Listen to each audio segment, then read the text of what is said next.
Fala pessoal, tudo bem? Aqui é Vinícius do Exatas Passo a Passo e hoje eu estou trazendo para vocês aqui uma inequação que envolve uma fração entre uma parte que é uma função do segundo grau e uma parte que é uma função afim do primeiro grau, né? Como que a gente resolve esse tipo de inequação? Então vejam só, alguns pontos muito importantes aqui toda vez que a gente trabalha com inequações, o importante é comparar com o zero, certo? Como nós estudamos o sinal das funções, neste caso aqui nós temos o quê? Uma fração, e nós vamos ter que comparar o quê? O famoso varal de sinais das funções quando nós tivermos um produto ou um quociente, certo? Antes de mais nada, nós precisamos deixar tudo no mesmo denominador. Lembrando que quando não tem nada aqui, nós podemos considerar 1 como o denominador. O primeiro ponto importante aí, então, considerar é tirar o mínimo múltiplo comum. Só que no caso nós estamos pensando nesse denominador que é uma função do primeiro grau x e o 1. Quando nós temos aqui duas expressões algébricas, se uma não é múltipla da outra, o mínimo múltiplo comum é o produto delas. Então vamos lá.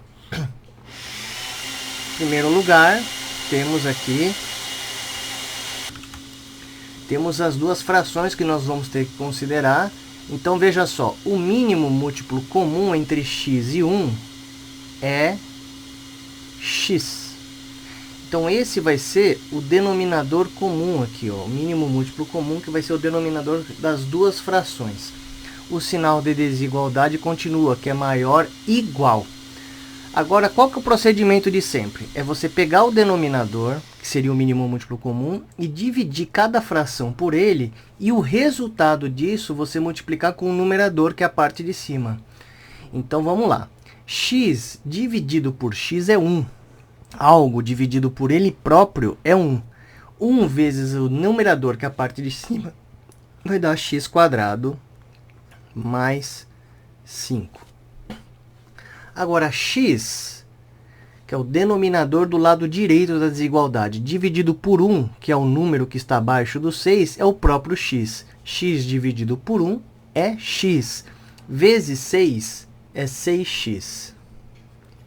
Muito bem. O próximo passo agora é simplesmente passar todo o membro da direita para a esquerda trocando o sinal. Note que agora as frações, os denominadores são iguais. Então, nós podemos deixar tudo no mesmo denominador. Não tem problema, x. E aí, vai ficar o seguinte, x² menos 6x mais 5. E isso é maior ou igual a zero. Lembrando que qualquer coisa que seja zero numa fração, o resultado dependerá apenas do numerador. O denominador não pode ser zero, porque não existe divisão por zero. Então, vamos lá. Temos agora aqui duas funções. A função do numerador, que eu vou chamar de 1, e a função simples do denominador, que eu vou chamar de 2. E nós vamos estudar agora os sinais do numerador e do denominador. Olha só. Se você quiser fazer uma revisão do estudo de sinais, tanto para a função do primeiro grau, quanto da função do segundo grau, o link está aqui, no cantinho superior direito do card, tá bom? Vamos lá. Então, vamos pegar a primeira situação, que é o quê? A função do segundo grau. O primeiro passo, então, é encontrar as raízes dessa equação. Então, x² menos 6x mais 5 igual a zero. Lembrando, então, que a fórmula de Bhaskara depende dos coeficientes que acompanham o x² e o x do termo independente. Por comparação, o a que acompanha o x² é 1. Quando não tem nada, lembrando, é sempre 1. O b é menos 6, certo? Lembrando que você tem que considerar o sinal aqui, hein? E o c é o 5, que é o termo independente. Vamos calcular o delta, então. Delta é igual a b² menos 4ac. Então, nesse caso, nós vamos ter, na verdade, o quê? Menos 6 ao quadrado, menos 4 vezes 1, vezes o 5. Ó que legal. 36 menos 20, e isso é igual a 16, ainda bem, porque tem raiz quadrada de 16, que é 4. Quais seriam as raízes pela fórmula de Bhaskara? Vamos lá, x igual a menos b, mais ou menos a raiz quadrada do delta, sobre 2 vezes o a. Vamos lá, o b é menos 6, só que é menos b aqui, então fica 6. Mais ou menos a raiz quadrada de 16, que é o delta, sobre 2a. O a, vamos substituir aqui já, né? 2 vezes o 1, que é o a. Portanto, então, temos aqui, ó, 6 mais ou menos 4 sobre 2. Temos duas possibilidades de raiz. Ou é x1 igual a 6 menos 4, 2 sobre 2, 1. E temos x2, que é 6 mais 4, 10, sobre 2, 1. Sobre 2 é 5, perdão, 5. Essas são as duas raízes. Note que, como essa função do segundo grau está no numerador, você pode ter a possibilidade, sim, de incluir as duas raízes como zero, né? Porque a desigualdade exige que seja maior ou igual a zero. Ó, aqui, ó, bem aqui. Então, agora, nós temos condições de fazer a nossa reta de sinais para esta função. Vamos lá. Então, nesse caso, nós temos aqui a raiz 1 e a raiz 5. Elas podem ser zero pela desigualdade? Podem, porque nós estamos exigindo maior ou igual a zero. E igual a zero é só o numerador que determina. Então, é uma bolinha fechada para incluir essas duas aqui, ó, tá? E, lembrando que o número que acompanha o x² é 1, que é positivo. Então, isso daqui daria uma parábola com concavidade para cima. Ou seja, daqui para cá o sinal é positivo, porque o gráfico está acima do eixo x. Daqui para cá é negativo entre 1 e 5, porque o gráfico está abaixo do eixo x. E aqui seria mais do lado esquerdo da raiz 1, porque o gráfico está acima do eixo x. Muito bem. Resolvemos, então, a primeira situação, que é para a função do segundo grau, que está no numerador. Agora, vamos para a função simples do segundo grau. A função simples do segundo grau é o x. Y igual a x. E o único zero dela é o próprio zero, né? O único valor de x que torna y zero é zero. Só que esse valor não pode ser considerado porque não existe denominador zero.